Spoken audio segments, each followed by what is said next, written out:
when he came here to Washington last week, Benjamin Netanyahu was happy to hear the plan for Gaza that Donald Trump set out. And since then, the Israelis have appeared to be following Donald Trump's messaging on the conflict. Tonight, the Prime Minister echoed the same threat Donald Trump had issued on Monday from the Oval Office. Unless all hostages are released by lunchtime Saturday, then the ceasefire will be over and the war will resume. In light of Hamas' announcement of its decision to violate the agreement and not release our hostages, last night I ordered the military to gather forces inside and around the Gaza Strip. This operation is being carried out at this time. It will be completed in the very near future. The decision that I passed unanimously in the cabinet is this: if Hamas does not return our hostages by Saturday noon, the ceasefire will end, and the military will return to intense fighting until Hamas is finally defeated. We'll get to Joel and Jake in a second to discuss the politics around all this, but first let's get a state of play from Mikey Kay on what the Israelis might be thinking of, because we've seen the enormous destruction, Mikey, that there is in Gaza. Donald Trump's talked about it. If you were in the targeting cell in the IDF right now, what's the plan? Well, I mean, first thing I've got to say is I have been in a targeting cell before, and the rules that the IDF are running by are quite different to the rules that we would run by in terms of rules of engagement and collateral damage estimate. But effectively, inside that targeting cell, you'll have intelligence coming in, three types of intelligence, mainly human intelligence from informants, imagery intelligence from predators looking down, and then electronic intelligence, so tapping into phone calls and listening into what effectively Hamas are doing. All that intelligence will be coming into the targeting cell, and then from that they'll get a number of targets in terms of locations, where they'll be, and then they'll put a priority order on what those targets are. They've got capabilities of dropping precision guided munitions.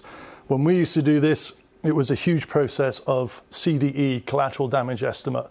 Collateral damage estimate basically is using pattern of life and all the intelligence to work out how you minimize collateral. The UK, for example, has a very, very, very high tolerance to collateral. So, it won't drop a bomb if it thinks civilians are going to get killed. Now, what we've got here is we've got 70% of Gaza already destroyed. You've got Hamas depleted to quite minimal levels. And then you have refugees, internally displaced people, now flooding back into the areas that have been destroyed in their tens, if not hundreds of thousands.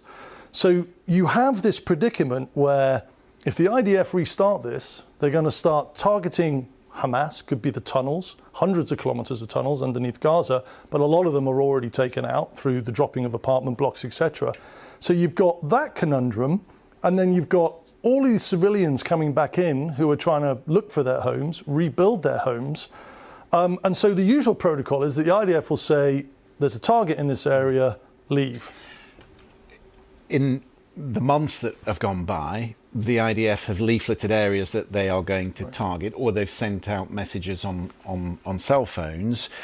Presumably they would do that again, but why does the messaging that they're getting from the White House now affect what goes on the battlefield? Well, that's the number one game changer between now and before the ceasefire was called. Before the ceasefire was called, Donald Trump wasn't calling for the US to basically go in and rebuild it into Trump Tower. But now they are. So if you're a Gazan going back to where your home was, irrespective of whether it's rubble or it's partially standing or still standing, and then you get leaflets saying, you got to leave because we're targeting this area. So, I mean, of course they're not going to leave, because if they leave, they know they're never going to go back again. And so there's this whole new conundrum now of minimum Hamas targets, maximum civilians. And so the potential here for collateral damage and more civilians being killed is, I would say, even greater than it was. Mikey, thanks for that. Joel, that's a really interesting military dynamic to what is going on in the region. But of course, now we've got the politics as well overlaid. There's a lot of brinkmanship going on here between Hamas and the Israeli government. But as Mikey says, the messaging that's coming from the White House is not unconnected to what might now unfold on the battlefield. Absolutely not, Christian. And I think we still are hearing the shockwaves of the stunning announcement from a week ago where President Trump essentially told the world that he wanted the United States to control Gaza and to displace 2 million Palestinians immediately and without authorization, without money, without a plan. I can go on and on about the dynamics of that. But what it's done is it's effectively thrown a wrench in the ongoing ceasefire. Now, that was what the president was supposed to be discussing with the prime minister last week, and how to keep the ceasefire going, this stage 2 period that we're currently in that has a few more weeks left. And then, of course, to begin the phase 3, the end state, and have a negotiation on that. He just kind of blew it up. And now we're seeing the results, which is there is nobody overseeing the ceasefire negotiations that has credibility right now, and it's collapsing before our eyes.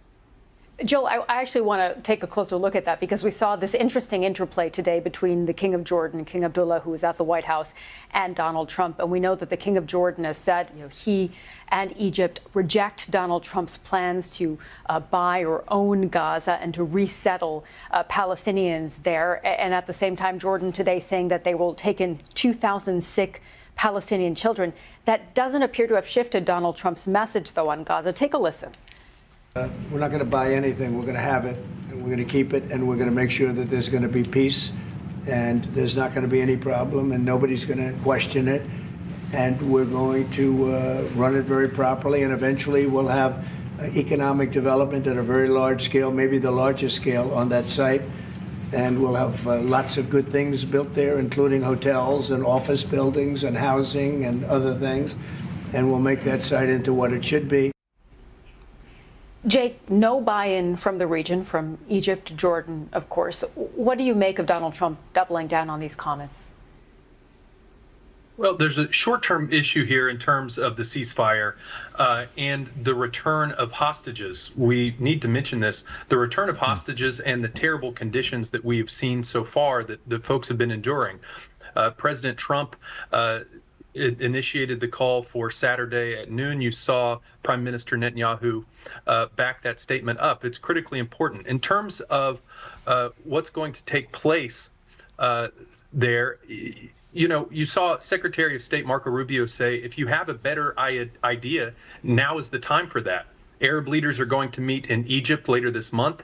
And if there's a better idea out there, then it needs to come forward. I think what you see here is President Trump offering a new idea, a new solution to a many decades old problem that no one else has been able to solve. And so I think that this puts Arab leaders throughout the Middle East in a position to step up. They're forced to come up with ideas. They're forced to take some responsibility in this circumstance. Wait, hold on, Jake. Just can I jump in there, Jake? This idea that Donald Trump is presenting flies in the face of international law.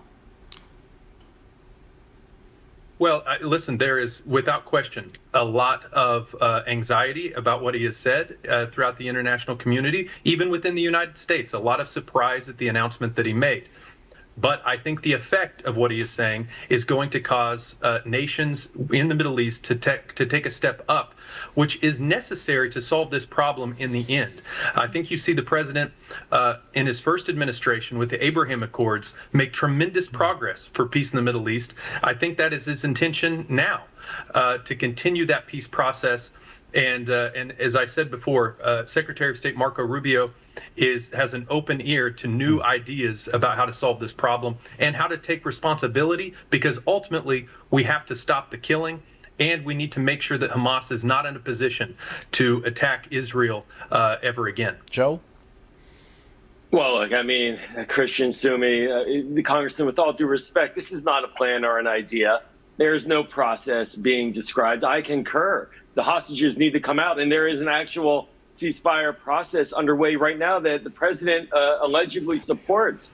But what he's doing right now is destroying American credibility in the region. He's undermining our word. He's making our allies, with whom we have deep partnerships on security issues, intelligence cooperation, economic trade. He's making them incredibly nervous about what is going on inside the White House. And if I were them, I'd be looking over my shoulder right now in terms of the aid. Will the aid packages continue to Egypt and Jordan? And if that's the case, and if it's called into question, will they now look to our adversaries, China in particular, as a more stable ally, because this White House is not projecting stability. It's destabilizing the politics of the region. Jake, this statement we've had from Prime Minister Netanyahu is almost word for word what we heard from the president in the Oval Office last night. Do you think that makes the hostages safer? Do you think it opens up the possibility, really, that all the hostages are coming out? Because I look at it and I think the hostages are the only leverage that Hamas has left.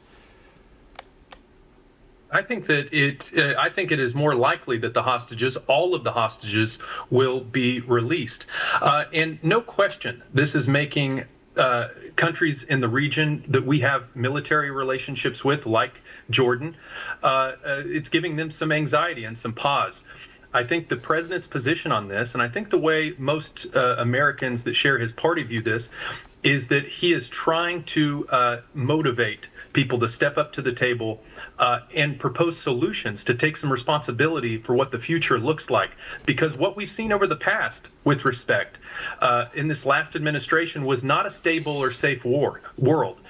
It was a world where American leadership was questioned, it was unreliable, and you saw, whether it was in Ukraine or in Israel, a lot of strife break open over the last 4 years. And so I think we should be, I think we should have some level of pause at judgment for what President Trump is doing, and let's see what happens. As I mentioned, Arab leaders are going to come together. Let's see what solutions come out of this. Yeah, they did indeed say that in due time they will present a considered proposal that would be perhaps a counter to what Donald Trump is proposing. But we'll be watching that closely, of course, as the ceasefire agreement hangs in the balance. More to talk about coming up, of course, around the world and across the UK. This is BBC News.